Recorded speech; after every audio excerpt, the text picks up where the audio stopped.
Hoje a discussão aqui no Melhor e Mais Justo é sobre como minimizar os danos sociais e econômicos causados pelo mau uso da nossa biodiversidade e também pela biopirataria. O Protocolo de Nagoya, criado na 10ª Conferência sobre Diversidade Biológica, a COP10, é um acordo inédito para a proteção da diversidade das espécies e dos recursos genéticos do planeta. Na era da biotecnologia, vocês acreditam que esse pode ser o início de um processo mais acertado para regulamentar as questões da biodiversidade? E aí, o professor Sérgio Ferreira já queria falar antes de eu terminar de ler a cabeça do bloco, mas vamos lá então, Sérgio. Era uma continuação do problema de patente.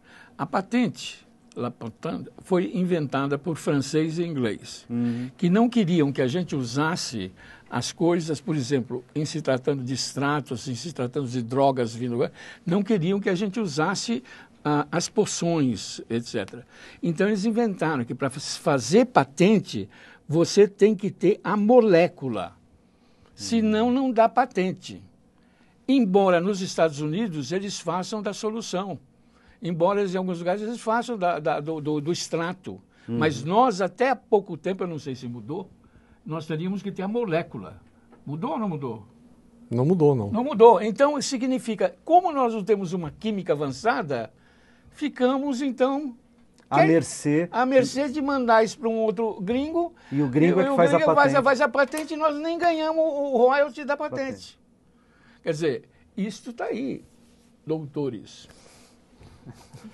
Bom, eu queria falar um pouco das etapas de levar um conhecimento novo na área biomédica até um produto. Não é?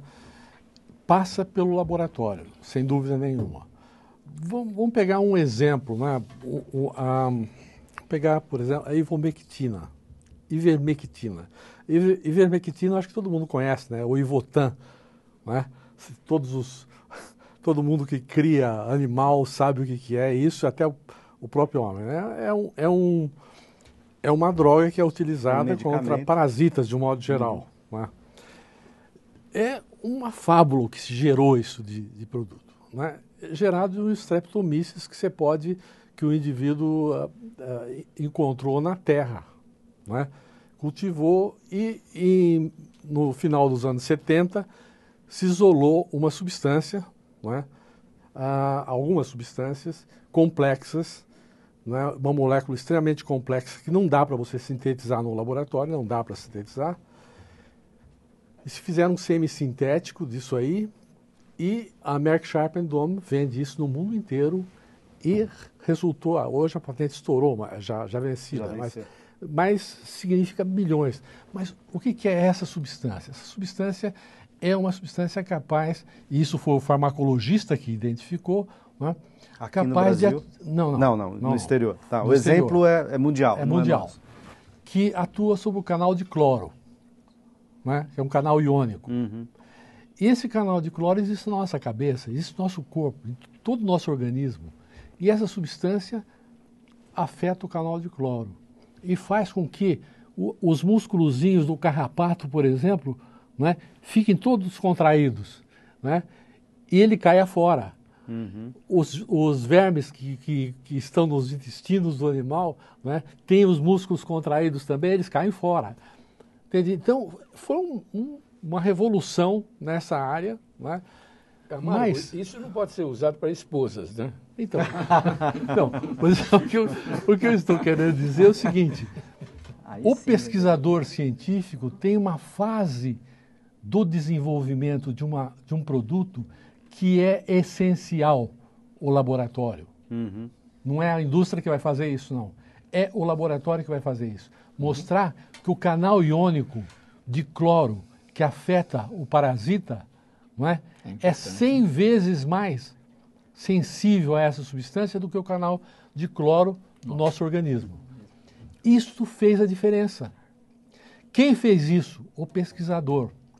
Agora, chegar dessa informação, que é fundamental, não é?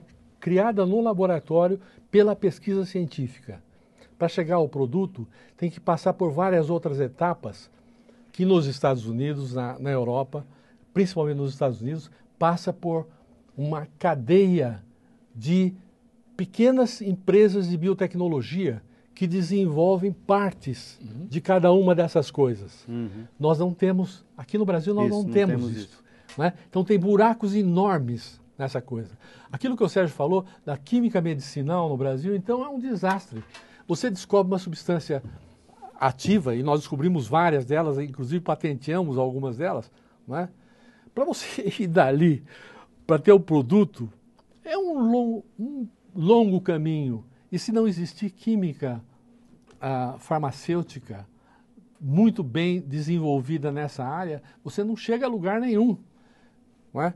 Então, as nossas indústrias farmacêuticas, para poder ganhar terreno, o que elas deviam fazer é se associar às grandes multinacionais para fazer em parceria com as grandes multinacionais aquilo que nós não temos aqui. Nós não temos as CROs, por exemplo. Nós teríamos que criar. Isso estaria estimulando, por exemplo, a porção de jovens que estão fazendo, por exemplo, doutoramento na área de biociências, a empreender, criar novos laboratórios, como aconteceu nos Estados Unidos, não é?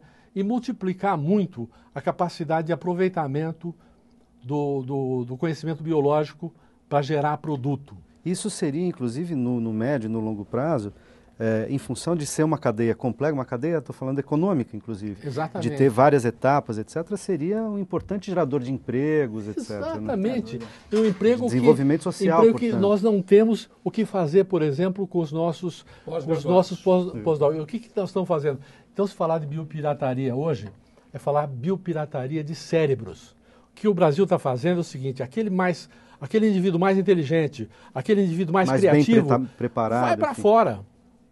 Vai para fora. E porque fica. Ele não vai fazer nada. E às vezes não volta. Não né? volta. Ele não volta. O Emerson queria entrar... Aliás, a convite, né? A convite. Eles vêm de fora e não, eu tenho dinheiro, te levo. A não ser quando tenha muito dinheiro, que ele tem uma fundação, aí ele pode vir para o Brasil e falar, eu sou ótimo. Quer dizer, eu produzo coisas que andam, coisas que... quer dizer, são estruturas que são acontecimentos raros. Não tem dúvida, todo mundo quer mostrar a sua utilidade, né? Todo mundo quer mostrar que pode ser útil em algum nível. Agora, você estava falando do protocolo de Nagoya, do sucesso. É óbvio que, para mim, o grande sucesso do protocolo de Nagoya é que, uma das primeiras vezes, todo mundo concordou com alguma coisa. Né? Todo mundo assinou. 190 países concordou com o que foi escrito lá, com esse protocolo. Então, agora, como isso realmente vai ser implantado, é que é a grande questão. E no estudo que nós estamos falando aqui de biopirataria de cérebros, é muito difícil você... no papel é muito bonito, mas as instituições brasileiras, diante de medidas provisórias, de atos de curto prazo, que tentam regulamentar coisas complexas, na realidade faz do cientista um fugitivo. Você não quer trabalhar com isso, você vai deixar você deixa de lado talvez uma das melhores formas do país crescer economicamente, que é conhecer sobre a diversidade, colocar esse conhecimento à disposição da sociedade, mas a burocracia é tamanha que eu não vou mexer com isso, eu vou para o meu laboratório e ficar só quantificando as coisas, de uma hora ou outra eu acho uma diferenciação em alguma coisa e publico e atendo... Descobrir alvos, mas que nunca serão... Eu prefiro ficar caracterizado como um cientista de pesquisa básica que não precisa ficar prestando conta para os órgãos regulamentadores, IBAMA, que é o Instituto do Meio Ambiente do Federal, ao Conselho Nacional do Patrimônio Genético, o CERGEN, é melhor. Porque a gente se assusta com a burocracia e quando você vê a possibilidade de que você, como indivíduo físico, pode ser multado e não sabe por quê, aliás, ser multado porque você está trabalhando, você fala, eu não vou mais entrar nessa seara, eu vou fugir. E daí você tem brilhantes mentes, que as brasileiras os cientistas brasileiros são um dos mais criativos do mundo, e essa criatividade fica subjugada à falta de desenvolvimento científico mesmo. E falta de sinergia, né? Falta integração, porque na verdade esse tipo de atividade, de ação das instituições que cuidam do meio ambiente, como o IBAMA, por exemplo, né, que cuidam da diversidade, como o CERJAN, e os institutos de pesquisa, e as unidades acadêmicas, enfim, e todos esses agentes, esses atores, essas coisas deveriam ser produto de uma reflexão de acordos, de negociações conjuntas. E há que se entender que as instituições de pesquisas brasileiras foram criadas para tal. Nós estamos falando de instituições que têm mais de 100 anos atuando no desenvolvimento científico e tecnológico do país. Então, que não são instituições que estão com a mala nas costas, fugindo dessas leis e levando conhecimento para fora. Não, elas estão aqui para ajudar. Qualquer medida provisória ou marco regulatório que venha a ser criado para tentar proteger o país contra a biopirataria, digamos assim, ela tem que ter o respaldo. Falar essas instituições que vão nos ajudar a proteger, porque elas que detêm o conhecimento, elas que detêm um grande conhecimento já acumulado e que podem acumular mais conhecimento e favorecer o desenvolvimento científico, tecnológico e o desenvolvimento social, através de política. Então, aqui esse descompasso que eu havia mencionado, ele existe e na realidade, não nos permite avançar. E coloca as instituições de pesquisa brasileira como vilãs no processo. Quando, na realidade, elas seriam os principais órgãos que poderiam ajudar efetivamente a se colocar uma medida provisória ou algum outro marco regulatório. Deveriam ser protagonistas na história. Eu vou aproveitar de novo, você me dá a oportunidade de usar a tua fala como gancho. A gente tem aqui uma perspectiva no programa que é sempre, depois de um debate, pedir a vocês que apontem para o futuro. Então, qual é a agenda? O ano que vem, por exemplo, é um ano emblemático, né? Pelo menos simbolicamente, que teremos a Rio+20 em 92, tivemos a Eco 92 no Rio de Janeiro, questões de meio ambiente, diversidade, entre outras questões, portanto, não são só de exploração científica da biodiversidade, mas, estou dizendo, emblematicamente, o ano que vem, 2012, temos aí, pelo menos no escopo do debate, a concentração de questões desta ordem. Queria perguntar para vocês, na agenda de vocês, de curto, de médio, de longo prazo, o que é preciso fazer efetivamente para superar esse tipo de problema? 1 minuto cada um, nós estamos aqui no fim do nosso tempo. Camargo, por favor.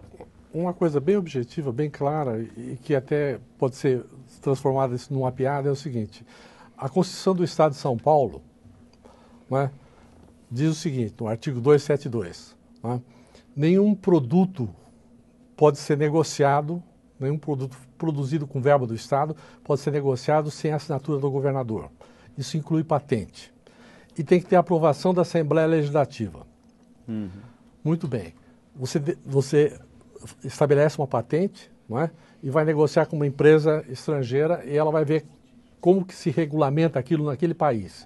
E vê um negócio desse e fala assim, eu vou precisar da assinatura do governador para ter uma patente licenciada e ter que ser aprovado na Assembleia Legislativa, estou fora. Isso não é possível. Quer dizer, então, entraves desse tipo, jurídicos, têm que ser olhados para que coisas desse tipo não emperrem o processo. Nós tínhamos várias patentes que emperraram. Nisso aí, a empresa farmacêutica que detinha essa patente queria negociar com uma outra empresa multinacional. Não conseguia. Ou seja, nós temos que reinventar o nosso marco regulador nesse campo. Emerson, 1 minuto. Na realidade, eu acho que, assim, eu concordo com o que o professor falou, eu acho que nós temos que definir bem os atores nesse processo, trazer para próximo um do outro, para fazer efetivamente que esses marcos regulatórios, se é que eles devam existir, funcionem. Eu diria que discussões como essas têm que ser incentivadas, tem que ser, acho que há uma progressão geométrica, todo mundo tem que trazer a sociedade para discutir isso. Eu digo que assim... Ela tem que estar informada para poder... O Brasil realmente precisa aumentar os seus investimentos em pesquisa, mas eu digo que o brasileiro, o maior investimento que a ciência pode ter hoje é que o brasileiro se interesse por ciência. Que ele se interesse em saber de onde vem tudo aquilo que ele se aproveita. Não estou pedindo para todo mundo virar cientista, porque o interesse que o ser humano tem pelas coisas já torna todo mundo cientista. A curiosidade que a gente tem acerca das coisas já torna todo mundo cientista, mas o brasileiro tem que se interessar mais por pesquisa. E não termos, flexibilizar a ação do cientista junto a qualquer outro setor da sociedade, porque o governo fala muito, as autoridades políticas falam muito em a ciência nós temos que fazer mais parcerias públicos-privadas. Que empresa privada quer ficar esperando 6 meses sair um convênio entre uma instituição de pesquisa e ela, que é o tempo que leva para o governador assinar. entendeu? Do processo, desde a hora que uma empresa me procura para fazer uma pesquisa com ela, eu falo, não, mas para fazer pesquisa você precisa ter um convênio. Só que demora 6 meses só para o convênio sair. Eu falo assim, na melhor 6 meses, das hipóteses. Tempo é dinheiro para a empresa, né? E para o pesquisador também. E conhecimento, eu diria. Então, a gente tem que flexibilizar e ter as instituições de pesquisa. Meu grande apelo aqui é que as instituições de pesquisa sejam atoras nesse processo e não vilãs. Professor Sérgio Ferreira. 2 pontos. Primeiro ponto, nós temos que acabar com esse tipo de licitação que está ocorrendo em várias partes do governo, porque é uma mentira deslavada, é uma manipulação do dinheiro do Estado, é um encontro de interesses em que o pesquisador perde dinheiro, o Estado perde dinheiro. Para acabar com isso, possivelmente, se o pesquisador encontrar fora algo que é mais barato do que foi licitado, ele tem o direito de comprar.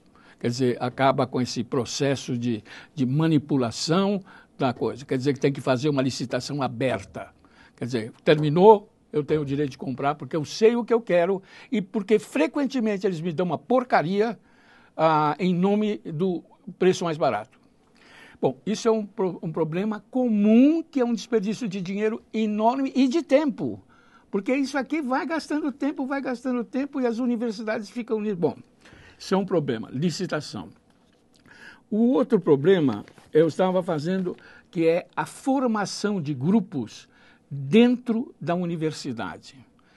É uma coisa absolutamente impossível fazer um grupo em um determinado assunto. Vamos pegar qualquer coisa que eu trabalho em dor ou hipertensão dentro de uma universidade. O nosso tempo já está estourado, esse pode ser um outro programa, e a gente já entra numa outra dimensão. Não. Eu preciso agradecer a presença de vocês e agradecer também a você que nos acompanhou até aqui. Espero que o nosso debate tenha contribuído para o entendimento da biodiversidade e, quem sabe, ajude a gente a valorizar mais os saberes das populações e o desenvolvimento da pesquisa científica no campo da biodiversidade, porque essas são dimensões fundamentais à consolidação de um país mais soberano, mais sustentável e, por isso, melhor e mais justo.